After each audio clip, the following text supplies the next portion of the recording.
My dear friend, मैं अरविंद कुमार आपको आपका अपना यूट्यूब चैनल अरविंद जी के कॉम्पिटिटिव क्लास में एक बार फिर से स्वागत करता हूं। जैसा कि आप जानते हैं कि मैं महत्वपूर्ण टॉपिक पर, जो प्रतियोगी परीक्षाओं के महत्वपूर्ण टॉपिक होते हैं, उन टॉपिकों पर मैं वीडियो बनाते रहता हूं, आपके सामने लाते रहता हूं, ताकि आपके तैयारी को और मजबूती मिल सके। तो देखिए, इसी के श्रृंखला में, जैसा कि पिछले वीडियो में आपने देखा था कि मैंने पर्वतों का, भारत में जो पर्वत का विस्तार है, कहाँ कौन कौन से पर्वत हैं, जिसमें हमने बताया था कि दो तरह के भारत में पर्वतों को दो भागों में बांटा जाता है। एक दक्षिणी भारत के पर्वत, एक उत्तरी भारत के पर्वत। उत्तरी भारत के पर्वत में हिमालय, काराकोरम, और दक्षिणी भारत के पर्वत में अरावली, विंध्य, सतपुड़ा, पूर्वी घाट, पश्चिमी घाट, ये सब पर्वत आते हैं। तो आज हम देखेंगे उत्तरी भारत के पर्वत के श्रेणी के साथ काराकोरम पर्वत को।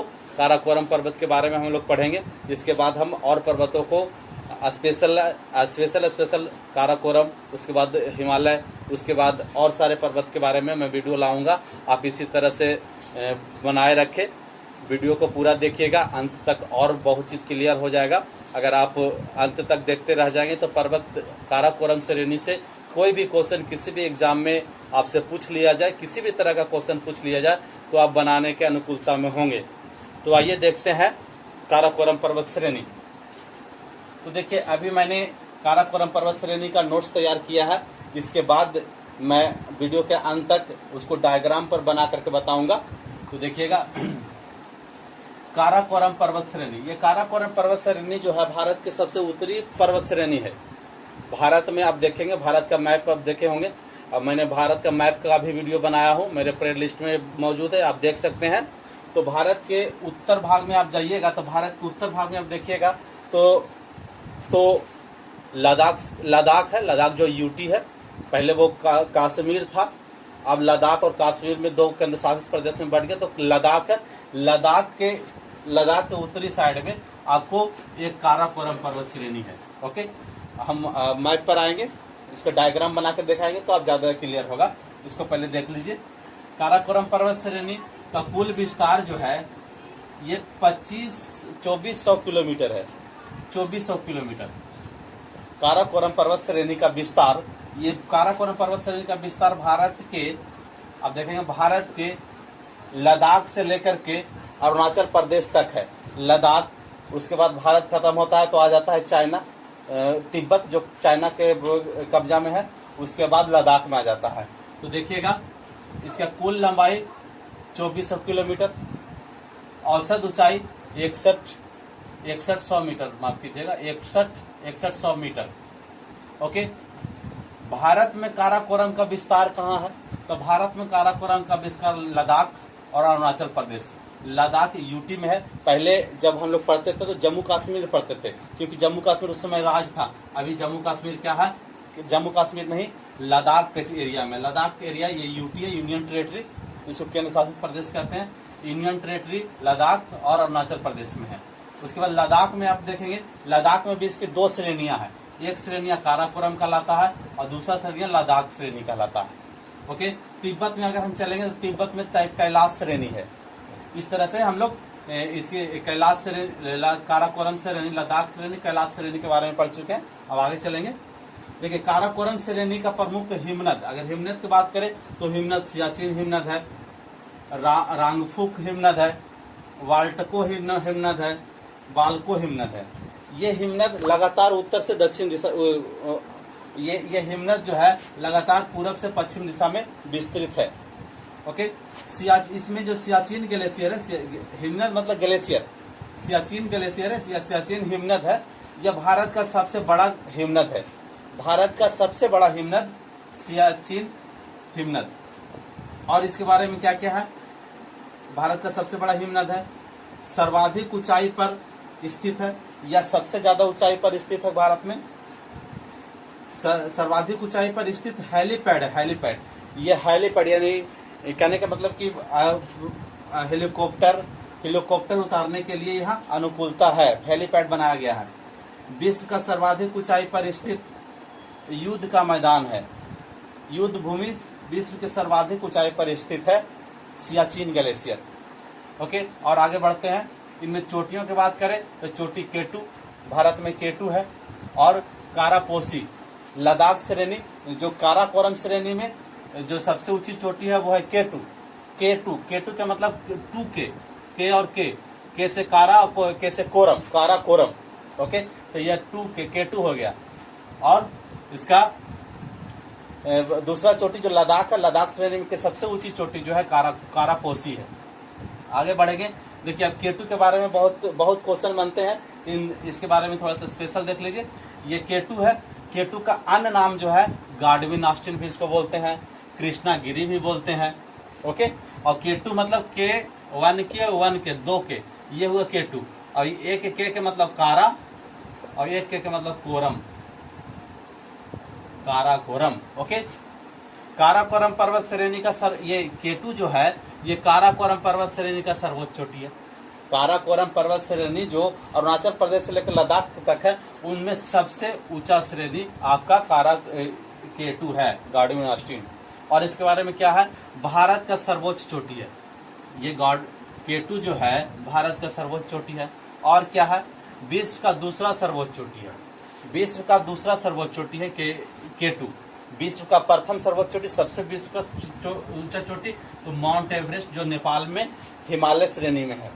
ओके, कैलाश श्रेणी की अगर हम बात करें आगे, इसके बाद कैलाश श्रेणी है, तो कैलाश श्रेणी तिब्बत में स्थित है। तिब्बत जो जब चीन के कब्जा में है, तिब्बत में स्थित है। ओके, इसके बाद कैलाश श्रेणी में और क्या हो सकता है, तो कैलाश श्रेणी में मानसरोवर झील है, मानसरोवर झील। और ये झील जो है बहुत ही महत्वपूर्ण है ना। यहीं पे कैलाश श्रेणी में हम लोग देखिए, ये मानसरोवर झील जो है, मानसरोवर झील के पास कई हिमनद है, जैसे बोखरचू हिमनद, राकसताल हिमनद, चेमांगयुंगडुंग हिमनद। बोखरचू हिमनद से सिंधु नदी निकलती है, राकसताल हिमनद से सतलज नदी निकलती है, चेमांगयुंगडुंग हिमनद से ब्रह्मपुत्र नदी निकलती है। ओके, ये हमने नोट्स में देख लिया। इसको आपको अगर स्क्रीनशॉट लेना है तो स्क्रीनशॉट ले लीजिए। इसके बाद हम डायग्राम इसको बनाएंगे और डायग्राम में देखेंगे कि कहाँ पे कहाँ पे काराकोरम है, कहाँ पे केटू है, कहाँ पे लद्दाख है, कहाँ पे हिमनद है, कहाँ से कौन सा नदी निकला है। ओके, तो आगे देखते हैं। चलिए, अब हम लोग आ गए हैं डायग्राम पे। ये डायग्राम काराकोरम पर्वत श्रेणी का है। काराकोरम पर्वत श्रेणी, काराकोरम पर्वत श्रेणी का विस्तार पूरब से पश्चिम से, उत्तर पश्चिम से लेकर के पूरब में है। ये उत्तर में आप देखेंगे, भारत का मैप देखेंगे तो भारत के मैप सबसे उत्तर में लद्दाख है।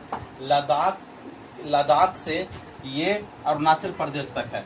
ये लद्दाख के बाद तिब्बत आ जाता है, तिब्बत में ये है, तिब्बत पर अरुणाचल प्रदेश में है। आप देखेंगे तो लद्दाख में भारत के लद्दाख सीमा और अरुणाचल प्रदेश, भारत के लद्दाख जो यूटी है, पहले ये जम्मू कश्मीर हुआ करता था, लेकिन धारा 377 हटने के बाद ये यूटी बन गया। जम्मू कश्मीर 2 यूटी में बट गया, जम्मू कश्मीर और लद्दाख। तो ये लद्दाख यूटी में है, यूनियन टेरिटरी में। तो लद्दाख में भी भारत के लद्दाख में भी ये 2 श्रेणी में बटा हुआ है। एक है काराकोरम श्रेणी और दूसरा लद्दाख श्रेणी। ओके, तिब्बत में, जब ये तिब्बत में जाएंगे, जो चीन के कब्जा में तिब्बत है, तिब्बत में ये जाएगा तो तिब्बत में ये कैलाश श्रेणी के नाम से जाना जाता है। उसके बाद ये चला जाता है अरुणाचल प्रदेश में। ओके, तो यहाँ पे ध्यान देंगे, ये जो भारत के लद्दाख में है, लद्दाख में जो 2 श्रेणी है, उसमें काराकोरम श्रेणी जो ये है सबसे इस तरफ काराकोरम श्रेणी में एक सबसे ऊंची चोटी है, जिसका नाम है केटू। इसके बारे में हमने बता चुका है कि ये विश्व का दूसरा सबसे ऊंचा चोटी है, भारत का ये सबसे ऊंचा चोटी है। ओके, और ये क्या है, ये पीओके में स्थित है। पीओके मतलब पाक ऑक्युपाइड कश्मीर, जो पाकिस्तान हमारे कश्मीर के पर जो कब्जा कर चुका है, उस एरिया में है।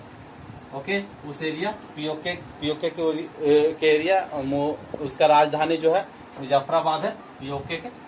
ओके, तो ये पीओके, ये काराकोरम श्रेणी में केटू है जो पीओके में है। ओके, लद्दाख श्रेणी फिर भारत में है। उसके बाद ये आ जाता है कैलाश श्रेणी में। कैलाश श्रेणी में देखिए, कैलाश श्रेणी जो तिब्बत में इस पर्वत श्रेणी को कैलाश श्रेणी के नाम से जाना जाता है। कैलाश श्रेणी में आप देखिएगा, कैलाश श्रेणी में मानसरोवर झील है। मानसरोवर झील के निकट ही एक बोखरचू झील है, एक और झील है जो राकसताल है, राकसताल के नाम से जाना जाता है। ये हिमनद है, ये सारे हिमनद है, ये बोखरचू हिमनद है, राकसताल हिमनद झील, और ये चेमांग युंग डुंग हिमनद, ये चाइनीज नाम है चेमांग युंग डुंग हिमनद, ये है। अब देखिएगा बोखरचू हिमनद से एक नदी निकलता है, ये नदी निकल करके ये लद्दाख होता हुआ ये भारत में प्रवेश करता है, उसके बाद पाकिस्तान में चला जाता है। इस नदी का नाम है सिंधु नदी। सिंधु नदी कहाँ से निकलता है? बोखरचू से निकलता है। कभी कभी क्वेश्चन आपसे पूछेगा सिंधु नदी कहाँ से निकलता है, अगर ऑप्शन में मानसरोवर झील है तो मानसरोवर झील के जस्ट निकट में बोखरचू हिमनद से निकलता है। ओके, तो कहीं कहीं मानसरोवर झील भी देता है। ओके, आगे बढ़ेंगे। राकसताल से सिंधु नदी, सतलज नदी निकलता है, सतलज, राकसताल से सतलज नदी, और सतलज नदी सिंधु में जाकर के मिल जाता है। ओके, चेमांग युंग डुंग हिमनद से एक नदी निकलता है, निकल करके अरुणाचल प्रदेश से होकर के ये असम, अरुणाचल प्रदेश में प्रवेश करता है, उसके बाद असम आता है, असम आने के बाद ये बांग्लादेश में चला जाता है। ये नदी भारत में ब्रह्मपुत्रा के नाम से जाना जाता है, तिब्बत में इसको रांगपो या सांगपो के नाम से जानते हैं। अब बांग्लादेश में चला जाता है, वहाँ इसको जमुना के नाम से जाना जाता है। तो हमने देखा काराकोरम पर्वत श्रेणी का विस्तार। काराकोरम पर नोट्स भी हमने एक बहुत अच्छा नोट्स देखा जो कई किताबों से टच किया हुआ है, और इसका काराकोरम का विस्तार, काराकोरम में सबसे ऊंची चोटी, इसमें हिमनद। तो इस तरह से हमने काराकोरम के लगभग सभी पहलुओं को टच कर चुका हूँ, ताकि ये आपसे जहाँ से भी क्वेश्चन पूछे तो आप बनाने के अनुकूलता में आ चुके हैं। ओके, इस तरह से आप हमें अपना प्यार देते रहिए, हम आपके बीच हमेशा वीडियो लाता रहूँगा और आपके तैयारी को मजबूती प्रदान करता रहूँगा। ओके, हमारे वीडियो को लाइक, सब्सक्राइब, शेयर इत्यादि करते रहे, और ताकि हमें मोटिवेशन मिले। लाइक होने से या व्यू बढ़ने से मोटिवेट होते हैं, लगता है कि कई इतने लोग देख चुके हैं, तो मोटिवेट करते रहिए ताकि और नया वीडियो मैं बना सकूं। और सब्सक्राइब भी कीजिए ताकि आपको जब भी मैं वीडियो अपलोड करूं तो आपको नोटिफिकेशन मिल जाए। चलिए, ठीक है, पूरे वीडियो देखने के लिए बहुत बहुत धन्यवाद। ओके, जय हिंद।